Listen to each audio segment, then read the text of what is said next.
Hello children, today we'll be doing chapter 9, that is measurement. So now we'll be learning the measurement in length, mass and capacity. To learn this, we'll start with the prefixes. Prefixes, you must be knowing in English the word that comes before the word. Pre means before and adds meaning to it. Prefixes are same for length, mass and capacity. So we'll be starting with the prefixes first. Kilo, hecto, deca, basic. Basic means meter, gram or liter. This is the basic unit of length, mass and capacity. Then we have deci, centi and milli. Now let's add these prefixes to the basic unit and see what the subunits are. So here we have kilometer, hectometer, decameter, meter, then we have decimeter, centimeter, millimeter. Similarly, we have kilogram. For mass, the basic unit is gram. Therefore, we have kilogram. Then we have hectogram,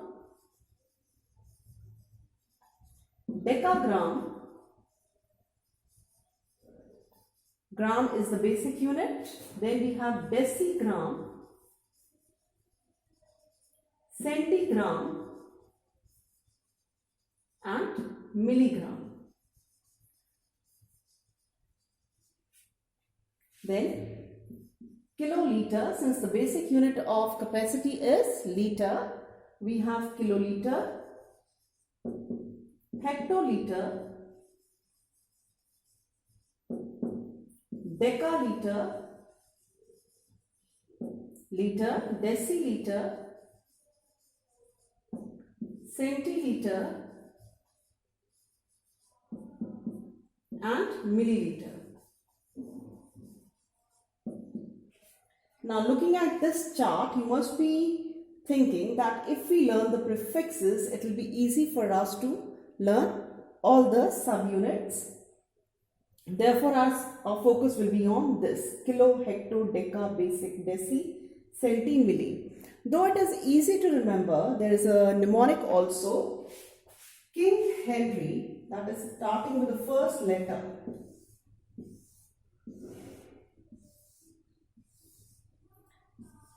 King Henry died because he drank chocolate milk. Starting with the first letter, we have this mnemonic, and it will be easy to remember this chart in case you remember this mnemonic. Now next, let us write the short forms of these subunits. Kiloliter can be written as kilo, KL, HL, DAL, deca, DAL. Then we have liter, deciliter, centiliter and milliliter. So normally in the questions you will be finding the units in this form, but the pronunciation will be kiloliter, hectoliter, decaliter, liter, deciliter, centiliter and milliliter. Likewise, here we have kg, hg, dag, you can put it in brackets, gram, dg, cg, centigram and mg, milligram. Kilometer, hectometer, decameter, meter, decimeter, centimeter and millimeter. Now, I am rubbing all these because now we have learned that if we learn this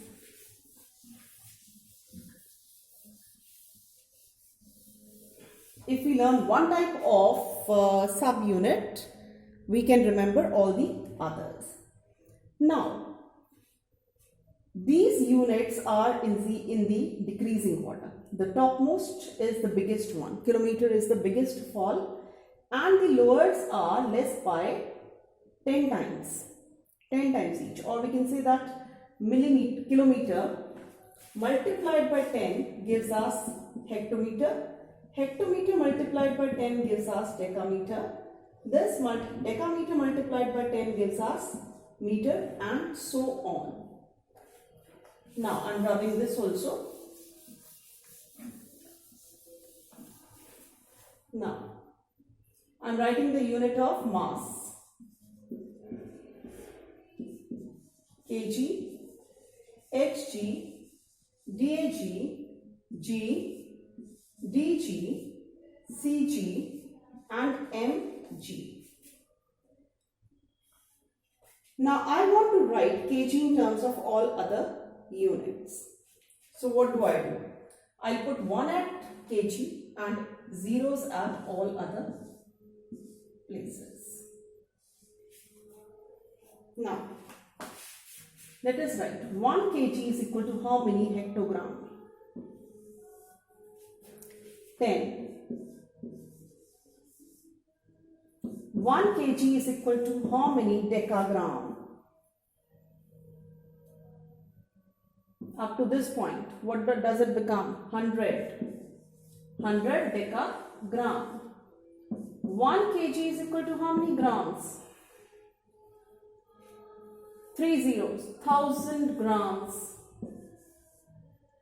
1 kg is equal to how many decigrams?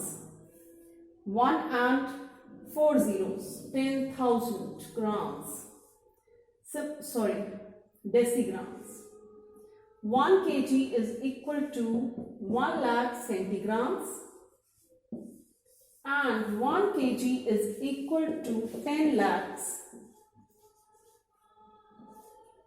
milligram. This was, we have written 1 kg in terms of all other subunits. Now let us solve a few questions. Let us learn how to convert bigger units into smaller ones. Let's take another example. 7 kilometer into meter. Think that instead of gram it is meter. Then 1, how many zeros up to gram? 1000. 1 kilometer is equal to 1000 meter. So what do we do now? If it is 7, what should be done? To convert bigger unit into smaller unit, we need to multiply. So 7 kilometer will be equal to 7,000 meters. Let's take another example. 6 Hg 5 grams into grams. Now this part is already grams, we need not touch it. We'll find how many 1 hectogram is equal to how many grams.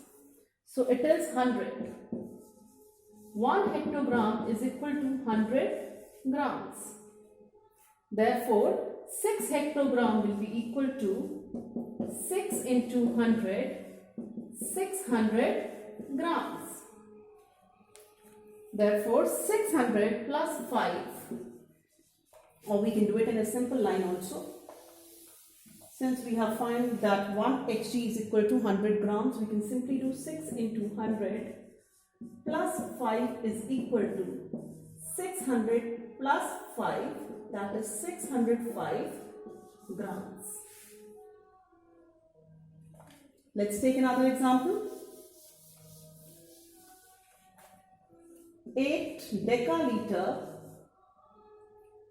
5 deciliter or 15 deciliter into deciliters. Now we need to find 1 decaliter is equal to how many deciliters. So 1 here, 2 zeros, it is equal to 100 deciliters. liters. So 8 into 100 plus 15 is equal to 800 plus 15, which gives us 815 deciliter.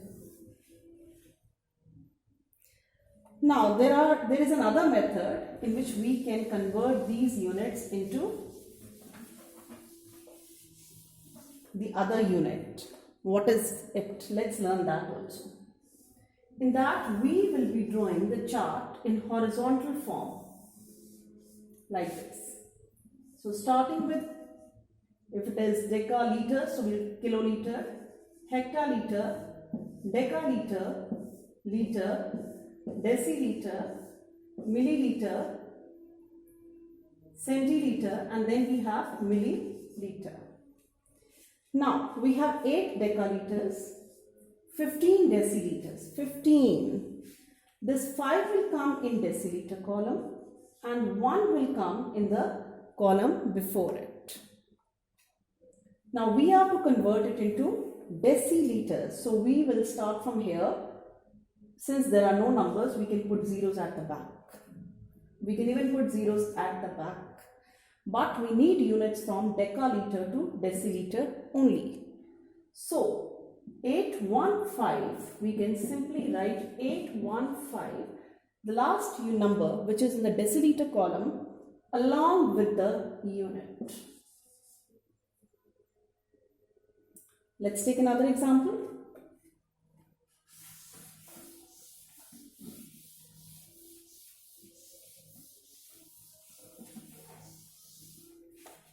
Six kg, 7 gram into grams. Again, we'll have to write the table in horizontal form. It is kg, hg, dag, and g. We need not write the units after that, since we need only from kg to gram and we have to convert it into grams only. 6 will come in kg column, 7 will come in grams column. In between these two boxes are there, we can put zeros in that.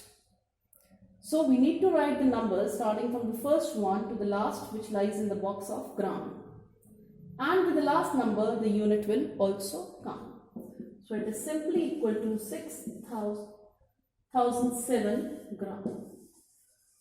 And if we calculate it the other way, 1 kg is equal to how many grams? 1 kg is equal to 1000 grams.